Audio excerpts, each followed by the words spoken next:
my lovely mother started dating. I remember coming home from a basketball practice in 10th grade, and when I opened up the door, right there in the living room was this guy. His name was Mike. Mike was my mom's new friend. As her oldest kid, I thought I was the golden child. Why would she need another man? I'm here, Mom, all right? And I remember Mike standing up. He comes up to me, he said, "Hey, your mom's told me so much about you."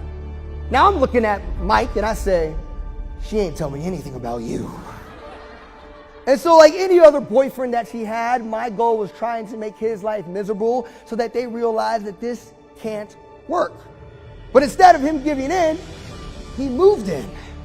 And now he was trying to be my dad, a friend, a mentor, someone on my side, and I didn't let him. He would actually show up to my basketball games, which is weird because most of the time, none of my family members or mom could come to my basketball game. My mom worked 2 jobs. It was just something, but he would show up to every game. When he first started doing that, I would still take the bus home when other kids would go home with their parents because I didn't want to go home with him.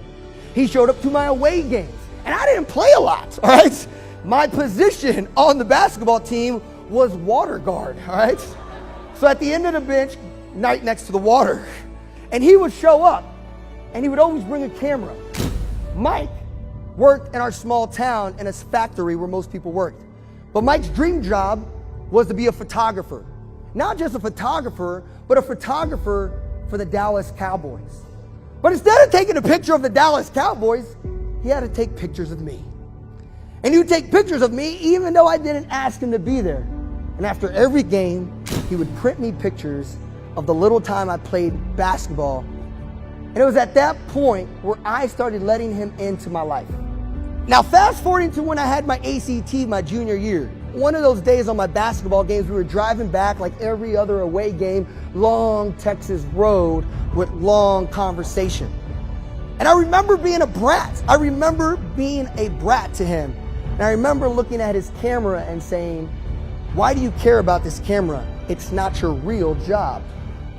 And instead of getting mad at me, Michael was very patient. Michael pulled over on the side of the highway and he looked at me. Everything in that truck made noise but the horn, all right?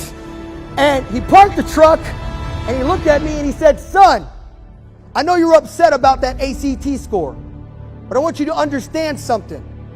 It's not about what you know. It is about what you do. It's not about how much intelligence you have. It is about how much impact you make. What are you going to do about it?" And it meant so much to me. And I remember going into my senior year writing all the things I wanted to do. I wanted to get my first all-A report card. I wanted to go to college. None of my parents went to college. I had no idea what that process looked like. I wrote down all the things I wanted to do and I became obsessed with that list. And my last semester of my senior year, I got my first all-A report card. I went out to college. I ended up graduating with honors in the front of my class and graduated in 4 years. But honestly, my greatest achievement is getting that college degree. Not only was getting the college degree, but it's because seeing my mother get her college degree. From there, my brother graduated from Midwestern State and he ended up getting his degree as well. Mike ended up being a photographer for the Dallas Cowboys.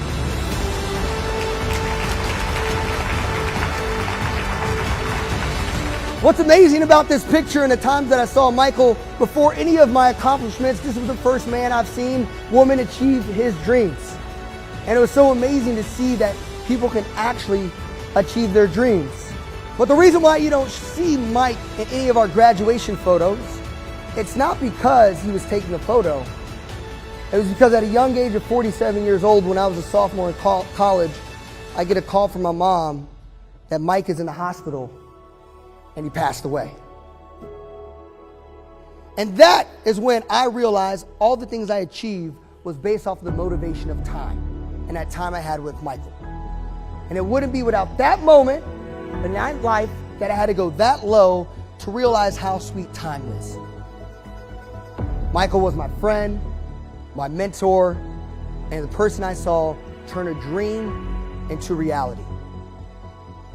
If Mike was alive today, I would tell him how much of a difference he made in my life. One of the biggest lessons Mike taught me was that we can all achieve our dreams, regardless gender, race, age, socioeconomic status. We can actually become the person we want to be. Growing up and seeing someone like Mike actually go after their dreams really gave me the confidence to believe in mine. If you have a Mike in your life that has helped you get to where you are, share them this story, send them a text and tell them how much you appreciate them.